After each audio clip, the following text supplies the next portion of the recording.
us enjoy a glass of wine or a drink after a long day, but at what cost? How much is too much, and what is the impact of alcohol on our health as we age? Understanding the effects of alcohol on women. Stay with us.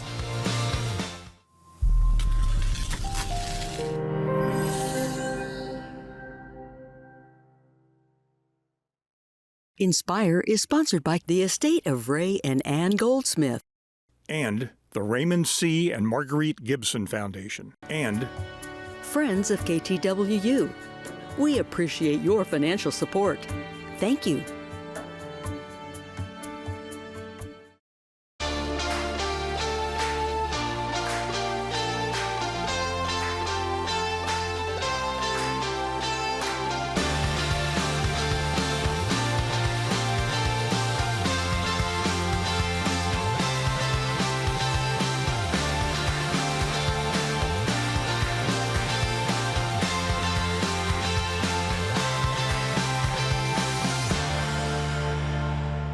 Hello and welcome to Inspire. I'm so excited to be here with my Inspire sister, Betty Lou Pardue, and I'm excited to be here with all of you. How many of us have joined their fellow sisters to unwind with a drink after a long day? It's become a lifestyle that many of us don't even think twice about, but should we? Maybe so, Danielle. The effects of alcohol on women are different than on men, and there are multiple health risks to our routine alcoholic beverage that can have an effect on us as we age. Joining us now to talk about the impact of alcohol on women is Nancy Lohman of New Dawn Wellness and Recovery. Nancy, thank you so much for joining us on Inspire today. Glad to be here. Talk to us about the differences in terms of the way alcohol impacts women versus how it impacts men. Well, one of the main differences is that the metabolism of men and women is different. Women's metabolism is slower, so therefore the toxins of alcohol stay in a woman's body longer than in a man's. Also, women are generally smaller than men, and if they drink the same amount of a man, the alcohol actually has more effect on their body than it would a man, just because of the proportionate size. Mm-hmm. Let's talk about, it's going to be something that women are thinking about. How does it age you when you drink? Women tend to have more reaction, more effects of alcohol at a younger age than men. It affects their internal organs, of course, and it also affects their brain. There's an atrophy to the brain that can develop in people that drink too much. And of course, this causes cognitive decline, can even bring on such things that look like Alzheimer's. Women that drink a lot of alcohol starting early in life generally don't live as long as men do. In fact, the statistics say that 50 to 100% of women that are heavy drinkers will not live as long as a man that's a heavy drinker. Oh my goodness. So, how would you define alcoholism? I'm sure that we all know, women, maybe some teenagers who started early, and they're thinking, oh, we used to drink back in the day and we had a good time. And they don't see that what they called partying was that big of a deal. Talk about what alcoholism is. Define that for us. Well, alcoholism was declared a disease in the 50s by the American Medical Association, and it's a progressive, chronic, and fatal disease. We say that a person is in recovery. We don't say that they are recovered, because a person that drinks and then they go back to drinking, they're likely to end up exactly where they were before, or worse off if they start drinking again. The disease can be controlled, just like any other chronic disease can be controlled, but the control is simply not to drink. And sometimes that's not such a simple thing to do. Yeah, and that's where you come in at your center. Will you explain how you can help treat and get somebody involved? Well, the main thing is probably acceptance that the person has a problem, that there's an issue there with alcohol. Mm-hmm. And the sooner that they recognize that there is an issue, the easier it is for them to get into recovery. Mm-hmm. If they wait till late stage addiction, it's sometimes can be pretty difficult to get into recovery. We look at all kinds of things in the person's life, you know, have they been abused as a kid? Were they abused as an adult? Are they homeless? Mm-hmm. You know, what kind of relationships do they have? You know, what's their spirituality? We pretty much touch every part of the person's life when they're in treatment, help them sort things out. You know, what made them turn to alcohol in the first place? You mentioned some signs that, you know, maybe a bit of memory loss, that type of thing. What are some other signs that we as their friends and or family members could see that we could maybe start to do something about now? Okay. If you see somebody, if they are spending a lot of time drinking or a lot of time being sick, like recovering from the drink, mm-hmm. Spending a lot of time in activities that involve alcohol, or not wanting to go to activities where alcohol's not involved. Yeah. Cravings, you know, strong desires, maybe some interference at work or school or home, you know, they're not performing up to what they used to perform up to. Loss of friends, you mm-hmm. know. Sometimes people say, hey, I'm gone. Right. You know, you're not the same person you used to be. And so they lose friends. Sometimes there's problems in their significant relationships. This can either start before or after the alcohol becomes a problem.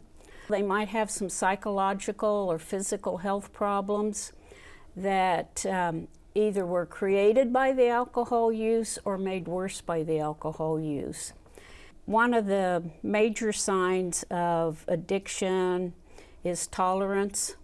They have to drink more and more to get the same effect. Absolutely. Would you say, and this is just me taking a guess, that maybe women are more solitary in terms of drinking, in terms of like being by themselves alone, versus a guy drinking more as a social thing with their buddies, or maybe, you know, going to a sporting event or going to a bar? Because I know sometimes some of the women that I know that struggle with this do so alone. They go and they're in their houses and people don't even know that they're struggling with this because there's a certain amount of shame attached to it. Is that a thought?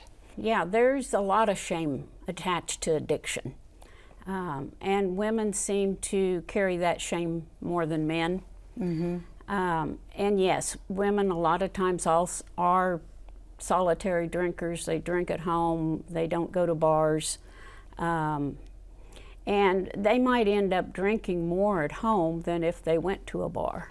Mm-hmm. You know, they'll have because they don't want to bring attention to themselves, would you say?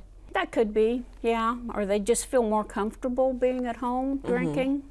But you know, they might have a tendency to finish the bottle of wine rather than just having a glass or two. Mm-hmm.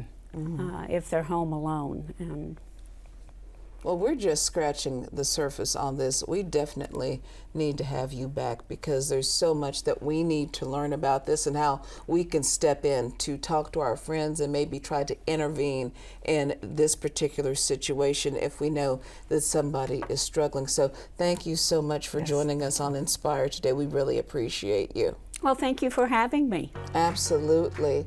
We are going to take a short break, but we'll be right back to talk about a new way of catching up with our sisters. And did somebody say 0 alcohol cocktails? We're going to be right back.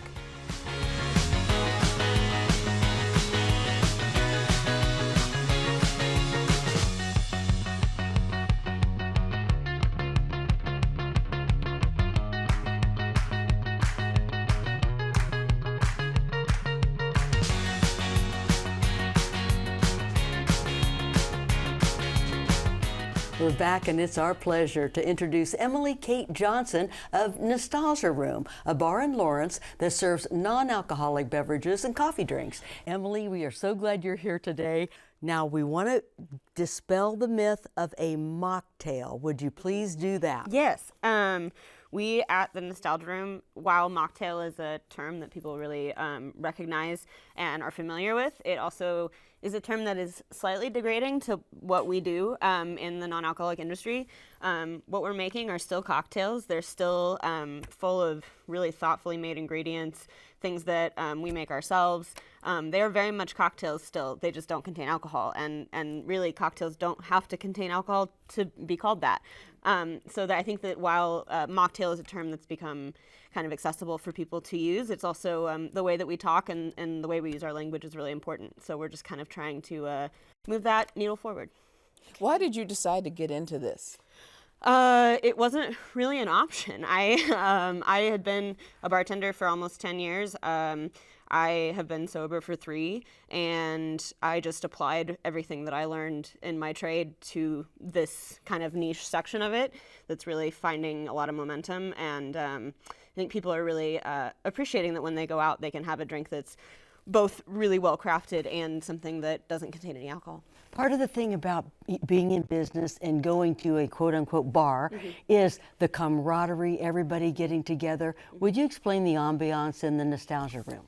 Yeah, so the Nostalgia Room is actually named for a room in my grandparents' house. And it was a room that it contained floor-to-ceiling photos of the family, people's school papers, all sorts of stuff. And that was where my grandparents would sit and drink their coffee and look at pictures of their family and talk about their family. My grandfather got sober in 1961 and if he hadn't, I don't know if I'd be here. I battled with addiction myself. And he and I both got through it, which is great. And this is a little bit in his honor, this space, the Nostalgia Room. It's kind of trying to create this comfortable yet safe experience that also is going to push some boundaries, and asking people to think a little bit more about how they interact with others, how they socialize, what imbibing really means. It just kind of elevates the conversation about what it means when we go out. What are we looking for, Which I think is beautiful. I experienced dry-uary for the first time when my friend decided that she wanted to do it. I'm like, I'll just go ahead and do it with you. Didn't really have an issue with it, but I'm noticing that when I was doing it, there are so many places that do serve wine and beer, and they really didn't have alternatives for people who wanted to do something different. Talk about your experiences with that. At this point, there is no more excuses for not having NA wine or NA beer at your establishment. It's like super accessible. Anybody that has questions about it, send me an email. Because really there are so many options that not having it is there's just not an excuse. It's like, but I understand the difficulty in providing really good cocktails, because you have to be just a good bartender at your base. And I think a lot of people got into the industry wanting to bring the non-alcoholic experience to people, but not as bartenders, as people that were sober, which is great. But I also think that there are those of us who, the service industry is my life. It's been my bread and butter since I was 17 years old. And I have so much respect for it, but it also chewed me up and spit me out. And I'm trying to figure out how to kind of bring people together in the service industry and create a place for bartenders and everybody to kind of have a way to enjoy it. All right, let's mix some stuff up. What's the location and what are you going to make? We are at 412 East 9th Street. That's our we like to call it our forever location. We were in a small incubator space before that, and then we moved to this historic. It used to be a grocery store. It's in the heart of East Lawrence. It has a great history. We're really proud to be stewards of that building, and to bring the community back into it also. Right. Let's see, I brought a few things. So first of all, we make all of our ingredients in-house, most of them anyway, and anything we don't make, we source really thoughtfully. 2 things that we make are this lime cordial and orange cordial. Nice. That's going to be a really great ingredient in any cocktail. It gives you some body, some citrus. But I think what we should taste first is the gimlet. Okay. Oh, I just love it because it looks like an apothecary. It does. I know. You're just Old mixing school, it. yes. I am. This is wonderful. Let me get my eyes out. And what is the atmosphere like? Because a lot of people might say, well, you almost need to have like a spirit in order to have like a fun, elevated time. But obviously, that's not true. Talk about what the atmosphere is like there. It feels, people call it America's living room. which Oh, I think is wow. great. Oh, People, it feels really comfortable, really homey. It's a place you can get work done, but it's also a place you can relax and have a great conversation. It feels just clear-headed in there because, and our standard for how we socialize is a little bit higher. A lot of consent, a lot of making sure that everybody's on board with what we're doing. So this first thing is a gimlet. Right. And what is a gimlet? So a gimlet traditionally, excuse me. That's okay. Well, that's good. 10 years That's of bartending, those were my skills. good. Thank you. All right, so this is a gimlet is a traditional cocktail. Oh, wow. Cheers. Usually Cheers. with gin as its base. We have used a gin alternative, and it's we've This taken. tastes healthy. I mean, it's healthy for you, yeah, and that everything in there is made. It's fresh juice, fresh cordial we make ourselves. The base spirit is actually an NA spirit from England.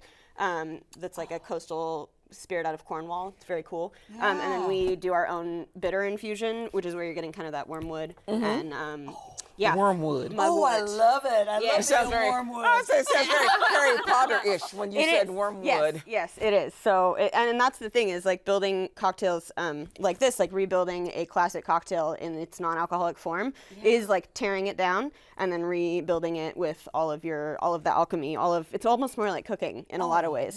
Wow. Is this one of the more popular ones? That one is, but also it's one I'm just very proud of because a gimlet is difficult. Because a gimlet is mostly alcohol in an alcoholic version. So when you remove the alcohol, you're trying to replace 2 ounces of something pretty potent. And how do you do that with things that don't have any alcohol content? So I'd say you've replaced it. Yeah, Yes, you did, and did a very good you tear job it down with and you say like, what does the gimlet do? A gimlet is citrusy. It is sweet, but it's also perfectly balanced. It like does all of those things just right, and I'm really proud of that. So, what are the hours that you all are open? So we are also a coffee shop in the morning. We serve everything all day, but we open at 8 in the morning, and then typically, so our hours Thursday, Friday, Saturday, we're open from 8 in the morning till 9 at night. Okay. And then on Wednesday and Sundays, we are open 8 a.m. to 2 p.m. So we just do kind of little half days on Wednesday and Sunday, and then we're open all day on Thursday, Friday, Saturday. And you said it's kind of like a honky-tonk bar, so do you have like country music in the I back? say that because I am a country gal, and I love my country music, but like right now, if you were at the bar, there would be, I think there was Phil Collins playing when I left. I love it. There's like a live Phil Collins album playing. So yeah, we have it's a real family there. We have a group of regulars. There's a lot of life happening in our spot, and it's really fun to see people explore it over time. This is the most fabulous. I I wish love you could make this. us even a whole bunch more. But I know. I brought a bunch just to make it look good. And it tastes good. Thank It you does. so much. The Nostalgia Room. Absolutely. Nostalgia Room. Mm-hmm. Well, I can't wait to invite my fellow Inspire sisters out Oh, there. come in. We're going to be actually tearing up the town. Hello. Please do. So looking forward Well, to doing I'll tell it. you where to eat. You'll come have some drinks. We'll send you downtown. Like, I grew up in Lawrence. I'm a townie. Been there my Okay. whole life, so I know exactly where to send you for all your needs. And It's I a love whole the fact that vibe. you promote everything. I mean, you guys are all together and you're promoting everything together. Yeah, we really believe that supporting each other is the key to what makes our little town work, and it's why it's kind of magical when you step out of Topeka or Kansas City and come to Lawrence. We're kind of bringing that vibe up. Well, I love that. Salute. It's the Nostalgia Room, y'all, and you can have a teetotaler experience at the Nostalgia Room. And thank you for sharing your business with us. And we're going to have more discussion coming up on Inspire, so stay with us.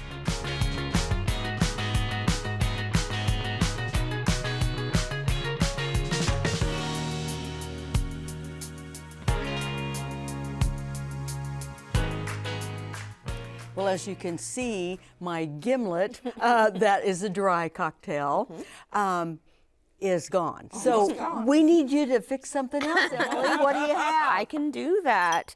This is the Nostalgia Spritz. This is a cocktail that actually one of my colleagues at the bar she came up with this, and her name's Rebecca Dreyfus, and she runs our coffee program, but she did a little bit of cocktail work for us here, and the base spirit of this drink is called Filia. Filia is Italian for daughter, and the spirit was created by a woman who lost her dad to alcoholism, and so she made it kind of in the spirit of him and to create awareness of people with addiction issues. So yeah, the spirit is really lovely. We really like this one. It's kind of like an Italian aperitif, and it's got notes of rose and bitter clove and orange. So it's really nice. So we use that. We do some orange cordial. We do a little grapefruit juice, and then a little bit of what we call a strawberry shrub, which is actually uses a little bit of vinegar. So this is healthy for you. Wow. I had no idea so much went into this. I mean, this is a craft to be proud of. It is. We are so proud of what we do. We really are. But I love all the meaning behind it too. You A know, lot the of fact intention. that you're, yes, a lot of intention. And so people, no matter if you have a problem with alcohol or have had or know somebody, everybody is welcome in the space. We serve people. I mean, myself, I have substance abuse disorder, and there's a lot of people that come to the bar that struggle that way, and we kind of see each other, we know each other, and you know, there's a lot of camaraderie there. But then there's also a lot of people that just like, I have people who come because they lost their son to alcoholism, so they don't drink because of that. So there's a lot of, for every alcoholic and every person that's been through that or struggled with substance, there is at least one other person affected by it as well, and that can change their drinking habits also. Have you found a lot of friendships being formed, and I mean, not just the camaraderie, but I mean actual friendships and kind of healing and helping? Yeah, and not in a not in an overt way. Right. It's happening really organically and really naturally, and it doesn't feel like, it's not AA, it's not a meeting, it's not therapy. It's just like, we're all socializing, and the thing that's not being said is that there's no booze here. And so it's everything else. And people sometimes actually come in not realizing that it's a dry space, and they have 3 drinks, and then they're like, oh, these don't have any alcohol, and that surprises them because they don't even realize they're like having such a great time. And you can have more fun. And I tell them, mean, like, oh, look, you had fun all on your own. Did you know that? You thought you needed the alcohol. You thought you needed to loosen up, but it turns out you didn't. Let's try this one. You're gonna like that one. That was like Summer in a Glass. Oh, it is. Okay, now, will you tell again what's in this? That's the Filia, which is a spirit with rose and clove and bitter orange, and then we use some grapefruit juice, strawberry shrub that we make ourselves, and then the orange cordial here that we also make ourselves. Oh, See, this is not something you're going to chug. Not in this nice. It's sipping. You know, this is sipping. Sipping is still very formal. Yes. Yes. You know? I thrift all of our glassware. All of our glassware is secondhand and from thrift stores, so it's all got a story, it's all got a history, and every glass you get is going to be fun and different. Now, you do have a website. Tell us about that. Indeed. Our website, it lists our hours, it has our menus. We're going to start offering some like dry bar catering services soon, so that will also be there. And then we have a pretty prolific, pretty good Instagram page that we're really proud of that shows a lot about who we are and what we do. That's wonderful. Thank you, Emily. So appreciate you have been you a being treat. here. Thanks. Thank you. Cheers. Cheers to you. everybody.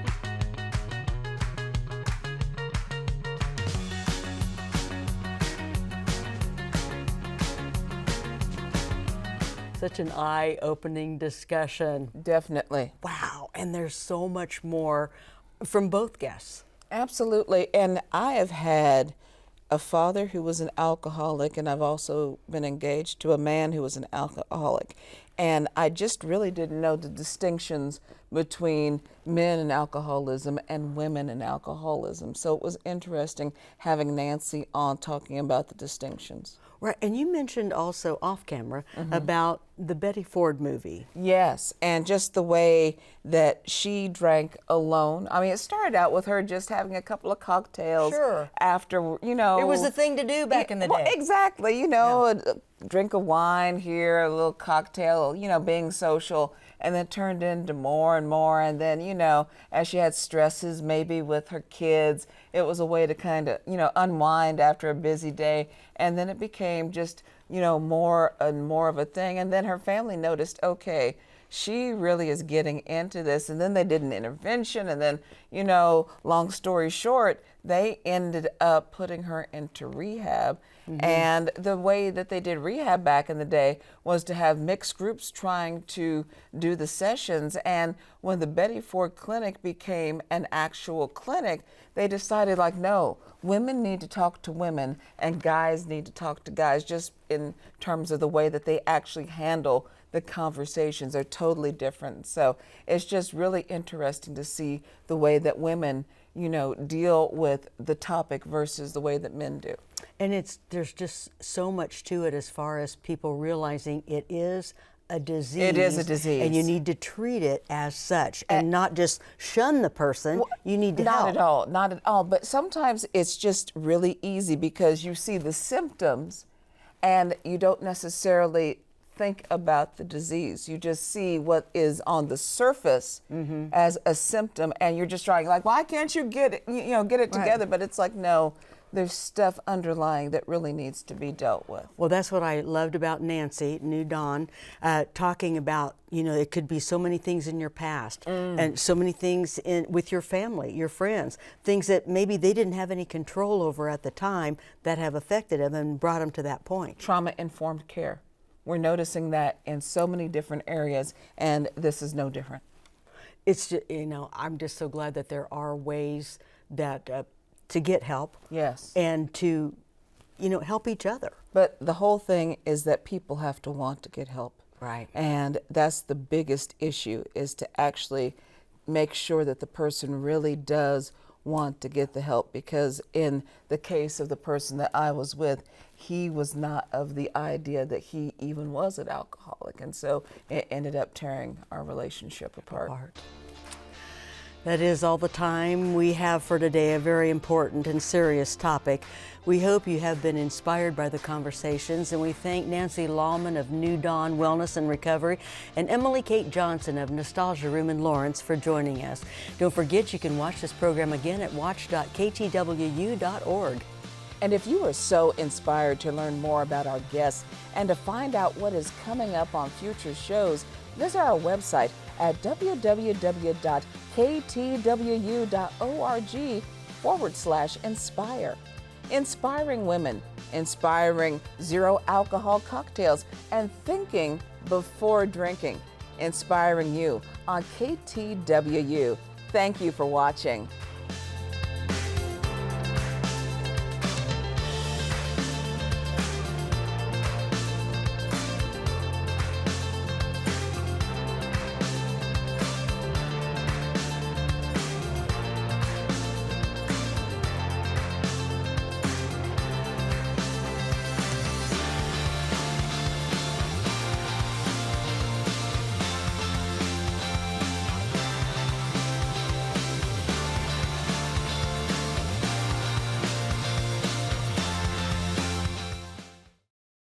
Inspire is sponsored by the estate of Ray and Ann Goldsmith, And the Raymond C. and Marguerite Gibson Foundation. And Friends of KTWU. We appreciate your financial support. Thank you.